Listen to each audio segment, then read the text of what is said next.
Assalamualaikum dan salam sejahtera. Dalam video ini, saya akan menerangkan berkaitan pengucapan awam. Abdul Muati atau Zamri Ahmad 2010 mendefinisikan bahawa pengucapan awam ialah kaedah komunikasi yang menggunakan anggota komunikasi lisan seperti mulut dan dibantu dengan anggota komunikasi bukan lisan seperti gerakan gaya bahasa badan serta nada suara untuk mempengaruhi pendengar. Berdasarkan Abdul Muati atau Zamri Ahmad 2010, terdapat 4 cara menyampaikan ucapan. Pertama, ucapan spontan. Ucapan spontan ialah ucapan tanpa persediaan. Pengucap awam akan menyampaikan ucapan mengupas topik berdasarkan pengalaman, pengetahuan atau kemahiran sedia ada. Ucapan yang kedua ialah ucapan hafalan. Ucapan yang dihafal memerlukan pengucap awam menyediakan teks terlebih dahulu, kemudian menghafal ucapan tersebut perkataan demi perkataan. Oleh itu, pengucap awam perlu mempunyai daya ingatan yang baik. Ucapan yang ketiga ialah ucapan yang dibaca, bacaan. Ucapan ini, pengucap awam perlu menyediakan teks, kemudian membaca. Bacaan dibuat sekiranya melibatkan fakta dan data yang amat penting. Sehubungan itu, ucapan jenis ini agak kaku kerana mata pengucap lebih tertumpu kepada teks ucapan. Jenis ucapan yang terakhir ialah ucapan extemporaneous. Extemporaneous memerlukan persediaan yang rapi. Jenis ucapan ini menggabungkan ucapan spontan, hafalan dan juga bacaan. Hafalan dibuat sekadar pada petikan penting.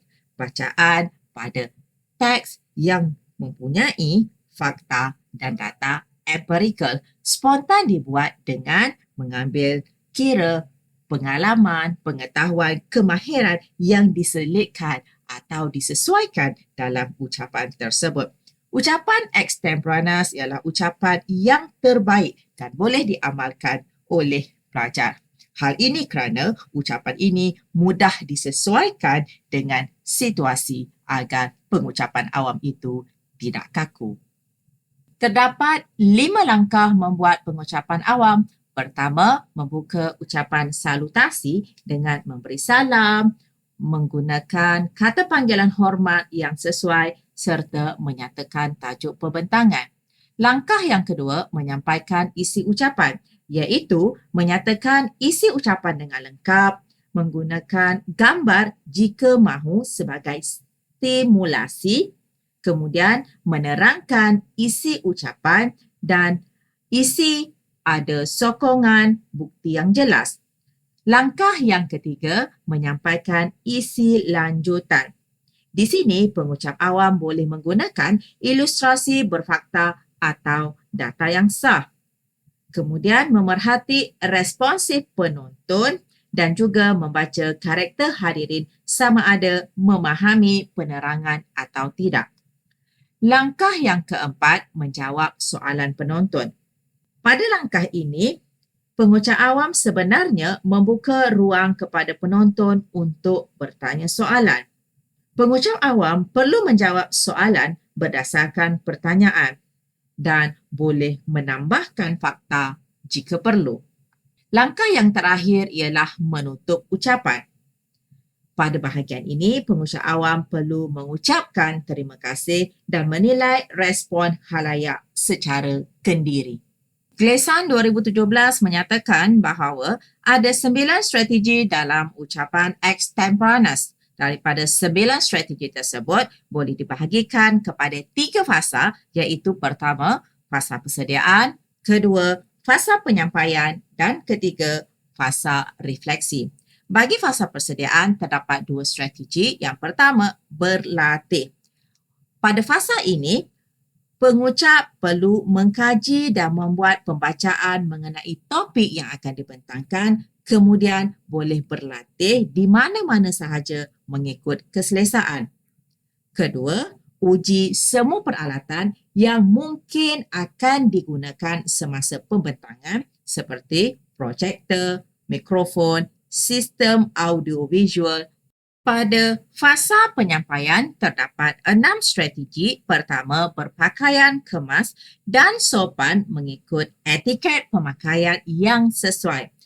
Strategi kedua, mengamalkan bahasa pergerakan badan agar pengucapan awam dilakukan tidak kaku, gunakan bahasa badan dan wujudkan kontak mata dengan penonton. Strategi ketiga, perbaiki nada. Gunakan nada dan kelantangan berbeza. Strategi keempat ialah gunakan humor. Humor boleh digunakan tetapi mestilah secara spontan dan bukan dibuat-buat. Kelima, tambah keyakinan melalui penguasaan ruang atau pentas dengan berdiri tegak, jaga postur tubuh, menguasai penonton, iaitu menarik perhatian penonton dan tunjukkanlah keyakinan diri. Yang keenam, strategi jangan melebihi masa yang ditetapkan. Sampaikan pengucapan awam mengikut masa yang ditetapkan, padatkan kandungan tersebut. Fasa yang terakhir ialah fasa refleksi. Ada satu strategi iaitu mohon maklum balas penonton. Tujuannya untuk menggilap kemahiran berucap dari semasa ke semasa. Slide lazimnya akan digunakan sebagai bahan bantu pembentangan. Oleh itu, sekiranya kita menggunakan slide, terdapat beberapa ciri yang perlu dipatuhi. Pertama, pastikan slide tersebut ayatnya ringkas. Kedua, berfokus. Ketiga, penggunaan warna yang kontras, yakni warna huruf dan warna latar mestilah seimbang. Kemudian, pemilihan gambar, video atau diagram yang ada dalam slide telah diuji terlebih dahulu supaya tidak ada masalah teknikal. Kemudian, pemilihan jenis huruf yang sesuai yang boleh dibaca. Berikutnya, pemilihan rajah atau gambar yang sesuai.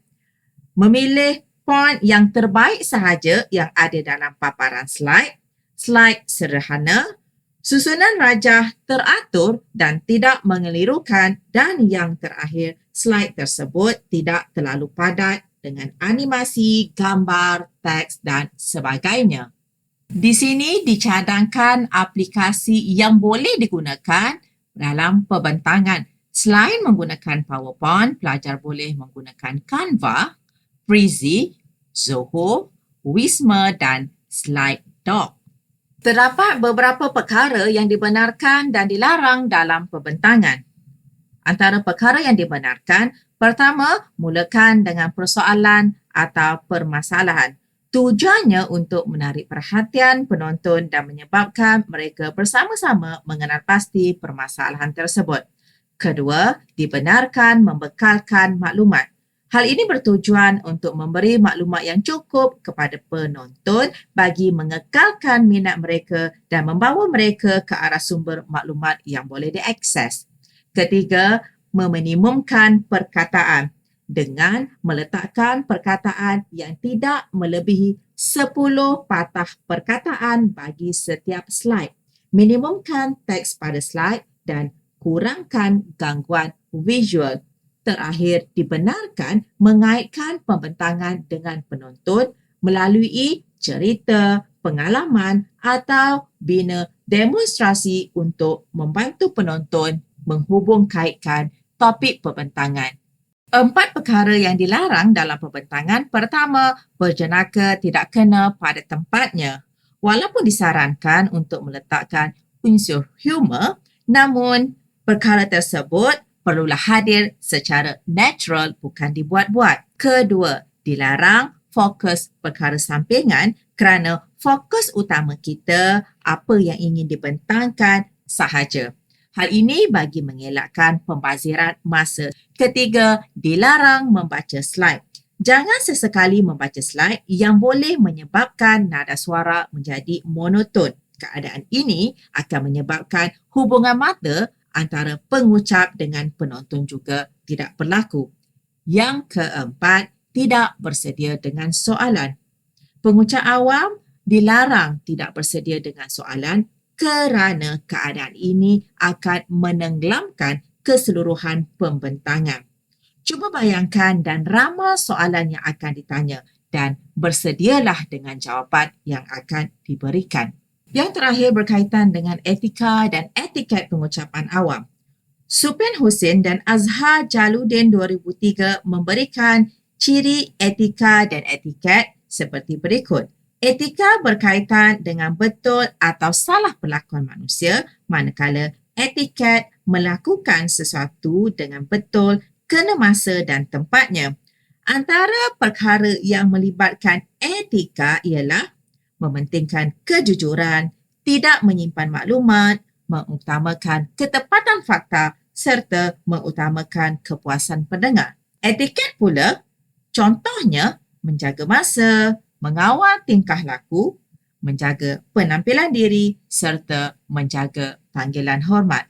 Apa yang akan berlaku sekiranya tidak mengamalkan etika dan etiket dalam pengucapan awam? Pertama, akan berlaku salah faham apabila maklumat tidak disampaikan dengan baik. Kedua, mengalami gangguan emosi apabila penerima maklumat menjadi keliru. Ketiga, memberi persepsi buruk apabila maklumat disalah tafsir. Dan yang keempat, penerima maklumat tidak selesa apabila menimbulkan rasa curiga. Demikianlah sahaja penerangan saya berkaitan dengan pengucapan awam. Semoga dapat dimanfaatkan dan anda mampu menjadi pengucap awam yang bagus. Sekian, terima kasih.